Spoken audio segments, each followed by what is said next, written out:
Hola, hoy me gustaría comentar el acuerdo al que acaban de llegar Alemania y Francia para hacer un esfuerzo presupuestario de unos 500.000 millones de euros para poder financiar así la reconstrucción de las economías europeas después de la pandemia de la COVID-19.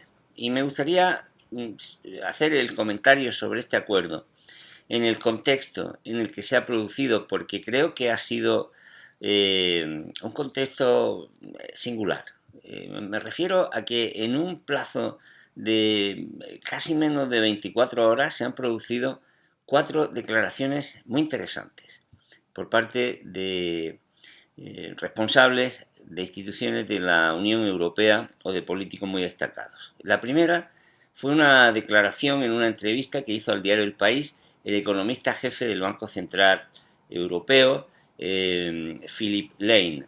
Este economista hizo una declaración muy importante porque literalmente dijo: es importante asegurarse de que existe financiación para proteger contra los riesgos y apoyar la recuperación en todos los países de la Unión Europea. Y lo más significativo, dijo a continuación, que en consecuencia el Banco Central Europeo asegurará condiciones de financiación estables para todos los países.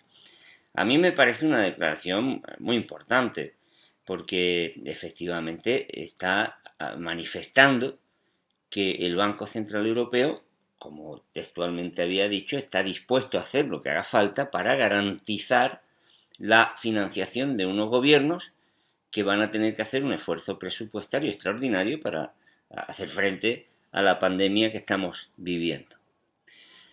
No habían pasado ni 24 horas cuando se produjeron otras declaraciones, en este caso del gobernador del Banco de España, Pablo Hernández de Cos. Sorprendentemente, el gobernador señaló que había que empezar a plantear aumentos de impuestos y recortes de gastos públicos para no sufrir en España una nueva crisis de deuda. Parece un poco sorprendente, o bastante sorprendente, porque si el economista jefe del Banco Central Europeo está diciendo que va a asegurar la financiación en este caso del Estado español, no parece muy consecuente que el gobernador del Banco de España, que forma parte del sistema de bancos centrales en Europa, diga que va a producirse, que hay riesgo de producirse una crisis de deuda, es decir, una crisis por falta de financiación. ¿Juegan al poli bueno, al poli malo? ¿Con quién nos quedamos? Bueno, la tercera declaración, también yo creo que muy significativa, fue de Romano Prodi, expresidente italiano, primer ministro en realidad italiano, expresidente de la Comisión Europea, que hizo unas declaraciones también muy interesantes. Dijo: si Francia, Italia y España siguen juntas, cambiará la Unión Europea. Pues tampoco pasaron ni 24 horas cuando se anunció el acuerdo entre Francia y Alemania. Un acuerdo muy importante, no lo voy a poner en cuestión, no solo por la cantidad de 500.000 millones de euros, que efectivamente si se compara con las dotaciones presupuestarias en tiempos normales, es extraordinario.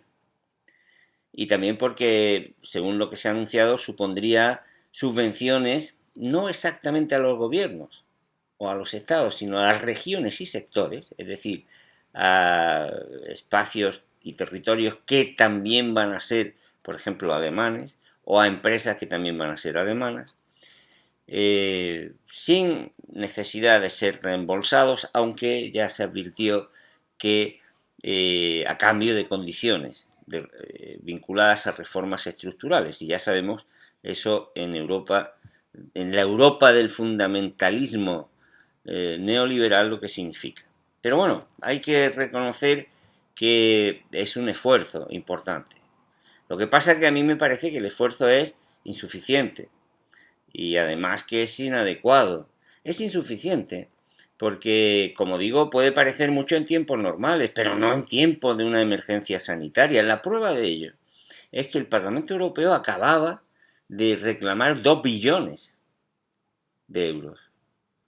España pidió 1,5 billones de euros. Un economista bastante moderado como Luis Garicano hizo una propuesta que suponía un plan de 1 billón de euros. Sorprende ahora que el presidente del Parlamento Europeo o el presidente del gobierno español o el propio Luis Garicano hayan hecho declaraciones diciendo que esta es una gran medida de Francia e Italia. Hombre, es 4 veces, 3 veces o 2 veces menos de lo que ustedes pedían. Entonces no les puede parecer bien. O se equivocaron antes haciendo las cuentas o ahora les está pareciendo bien algo que no cuadra con lo que habían pedido. Por lo menos tengan ustedes la dignidad de decir que eso no responde a sus expectativas.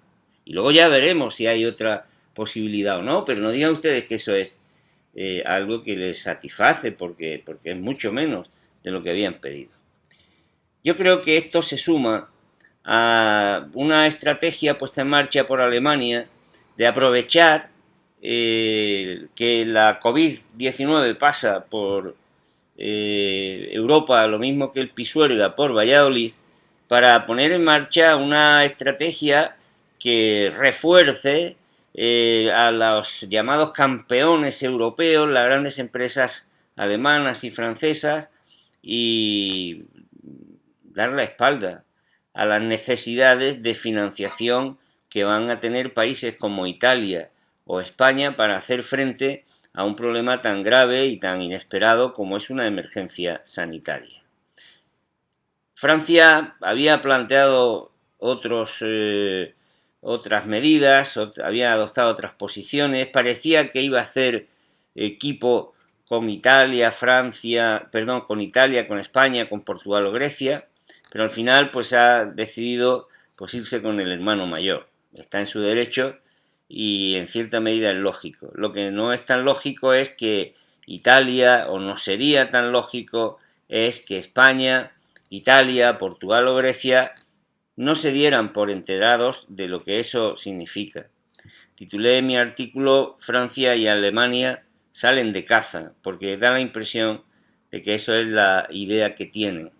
Saben que Italia o España van a caer, si no se toman otras medidas va a ser inevitable que caigamos, y se están poniendo los aparejos para quedarse con las obras.